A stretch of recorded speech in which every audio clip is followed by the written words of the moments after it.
அனைவருக்கும் தீபாவளி நல்வாழ்த்துக்கள். நம்ம தீபாவளி, பொங்கல் இதெல்லாம் நாம எல்லாருமா ஒரு கலெக்டிவா ஒருத்தரை பார்த்து ஒருத்தர் மகிழ்ச்சி அடைகிற மாதிரி நம்ம கொண்டாடிட்டு இருக்கோம். ஏன் கொண்டாடுறோம்னு எல்லாம் ஒருத்தருக்கும் காரணம் எல்லாம் ஆராய்ச்சி பண்ணிக்கிட்டு இருக்கிறது இல்ல.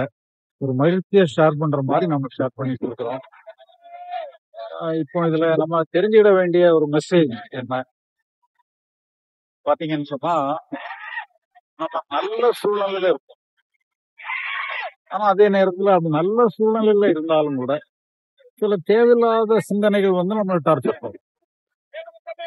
அப்ப நம்ம சூழ்நிலையினால நம்ம மனசு மாறுதா, நம்ம மனசு தனி ராஜ்யம் நடத்துதான்னு பார்த்தாங்கன்னா, சூழ்நிலை மோசமா இருக்கிற சூழ்நிலையிலும் கூட நம்ம நல்லாவும் இருக்கலாம், நல்லா இருக்கிற சூழ்நிலையில நம்ம மோசமாவும் இருக்கலாம். எல்லாம் நம்ம மனசுதான் காரணம்.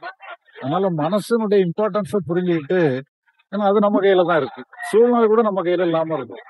மனசு நம்ம நினைச்சா நம்ம கையில எடுத்துக்கிடலாம். அதனால அதுதான் நம்ம ஹேண்டில் பண்ணக்கூடிய ஒரு பொசிஷன்ல இருக்கு. அதனால நம்ம மனதை நாம அதை எப்படி நம்ம ஹேண்டில் பண்றதுங்கிற ஒரு கலையை நம்ம கத்துக்கிட்டோம்னு சொல்லிட்டோம்னா, சூழ்நிலையை நம்ம ரெண்டாம் பட்சமா வச்சுக்கிடலாம். நம்ம மனசை நல்லா வச்சுக்கிடும் பொழுது எப்போ வேணாலும் நம்ம நல்லாவே இருக்கலாம். அதனால நல்லா இருந்தோம்னா நம்ம நல்லா இருக்கிறத நம்ம எல்லாத்தையும் நம்ம ஸ்டார்ட் பண்ணிக்கிடலாம். இப்ப அதுக்கு ஒரு அத்தாட்சி, ஒரு ஒரு அச்சாரமா இந்த மாதிரி பொங்கல், தீபாவளி இதுல எல்லாமே நம்ம ஒரு மகிழ்ச்சியை ஷேர் பண்றத ஒரு ஃபங்க்ஷனாவே வச்சிருக்கிறோம்.